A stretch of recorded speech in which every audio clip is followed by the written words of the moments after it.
Hello dears, എല്ലാവർക്കും ചെമ്പനീർ പൂവ് പുത്തൻ എപ്പിസോഡിന്റെ വിശേഷങ്ങളിലേക്ക് സ്വാഗതം. അപ്പം ഇന്നത്തെ ഒരു എപ്പിസോഡിലുണ്ടല്ലോ, ആകപ്പാടെ കഥ മാറി മറിയുവാട്ടോ. നമ്മുടെ ശ്രുതി വലിയ ആളുടെ ജോലിക്ക് പോകണമെന്ന് പറഞ്ഞ് പോകുന്നുണ്ട്. നമ്മുടെ രേവതി പതിവ് പോലെ പൂക്കടയിൽ പോകുന്നുണ്ട്.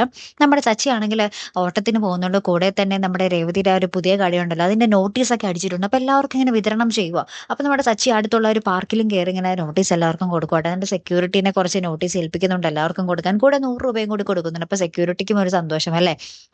അപ്പോഴാണ് ഇങ്ങനെ നോട്ടീസ് കൊടുത്തുകൊണ്ടിരിക്കുന്ന സമയത്താണ് നമ്മുടെ പാർക്കിൽ നമ്മുടെ ശ്രുതിയും കൂടെയുള്ള ആളെയും കാണുന്നത് കേട്ടോ. അപ്പൊ അവരിങ്ങനെ കളിച്ചും ചിരിച്ചും പാർക്കിലുള്ള ഇതിലൊക്കെ കയറിയും എന്താ പിള്ളേര് കളിക്കുന്നത് പോലെ കളിച്ചും ചോറൊക്കെ തിന്നും ഉറങ്ങണതും സ്നാക്സ് തിന്നണതും ഒക്കെ നമ്മുടെ സച്ചി കാണുവാണ്. അപ്പൊ സച്ചി ഇതൊക്കെ ക്ലിയർ ആയിട്ട് വീഡിയോയിൽ പകർത്തുന്നുണ്ട് കേട്ടോ. സച്ചിയും രാവിലെ മുതൽ വൈകുന്നേരം വരെ ഓട്ടത്തിന് പോകാതെ അവിടെ നിന്നോ എന്നുള്ളൊരു കാര്യവും ഒരു ചോദ്യം തന്നെയാട്ടോ.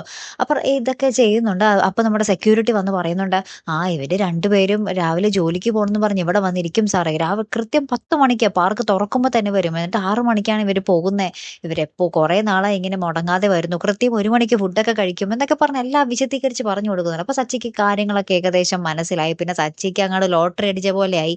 സുധിയെ താഴ്ത്തി കെട്ടാൻ കിട്ടിയ അവസരമാണല്ലോ. നമ്മുടെ സച്ചി വേഗം തന്നെ വീട്ടിൽ പോകുന്നുണ്ട്.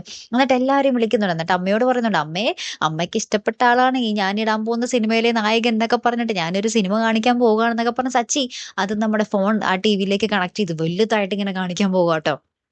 അപ്പൊ തന്നെ നമ്മുടെ സച്ചി പറയുന്നുണ്ട്, നിങ്ങളുടെ മകൻ എന്ത് ജോലി ചെയ്യുന്നെന്നാ പറയുന്നേ നമ്മുടെ ചന്ദ്രയോട് ചോദിക്കുന്നുണ്ട്. അപ്പൊ തന്നെ ചന്ദ്രയ്ക്ക് മനസ്സിലായി, ശ്രുതിയുടെ കള്ളത്തരം പൊളിഞ്ഞു എന്നുള്ള രീതിയിൽ ഇങ്ങനെ നിൽക്കുന്ന ഒരു രംഗത്തിലാട്ടോ നമുക്ക് ആ ഒരു എപ്പിസോഡ് അവസാനിക്കുന്നത്. പിന്നീട് നമുക്ക് പ്രൊമോയിൽ കാണിക്കുന്നുണ്ട് നമ്മുടെ ശ്രുതി വലിയ ആളായിട്ട് വരുന്നുണ്ട്. അപ്പൊ ശ്രുതി പറയുന്നുണ്ട്, ജോലി ചെയ്ത് ടയേർഡായി വരുമ്പോഴാണ് ഫ്രണ്ടിൽ ഒരു പൂക്കട. എനിക്ക് എന്തൊരു നാണക്കേടാണെന്നൊക്കെ പറഞ്ഞ് ഇങ്ങനെ ഇരിക്കുമ്പോഴാണ് നമ്മുടെ സച്ചി ആ ഒരു സിനിമ, നമ്മുടെ ശ്രുതിയുടെ സിനിമ എല്ലാവരും ഇങ്ങനെ ടി വിയിൽ കാണിക്കുന്ന കേട്ടോ. അപ്പൊ നമ്മുടെ എല്ലാവർക്കും മനസ്സിലായി നമ്മുടെ ശ്രുതി ഇത്ര നാളും കള്ളത്തരം പറഞ്ഞാണ് ചെയ്തിരുന്നത് എന്നുള്ളൊരു കാര്യമായിട്ട്. അങ്ങനെ ശ്രുതിയുടെ ആ ഒരു കള്ളത്തനം നാളുകൾക്ക് ശേഷം പിടിക്കപ്പെടുകയാണ് പ്രേക്ഷകരെ, അതേ കൂട്ടുകാരെ. അപ്പൊ നമ്മുടെ ശ്രുതി ഭയങ്കരമായിട്ട് കടന്ന് കരയുന്നൊക്കെയാണ് കേട്ടോ. പിന്നെ എന്തായിരിക്കും അവരുടെ ബന്ധത്തിൽ വല്ല വിള്ളല് വീഴുമോ ഇല്ലയോ എന്നൊക്കെയുള്ള ചോദ്യങ്ങളാട്ടോ ഇനി വരാൻ പോകുന്നത്. അപ്പൊ എന്തായാലും നമുക്ക് കാത്തിരുന്ന് കാണാം.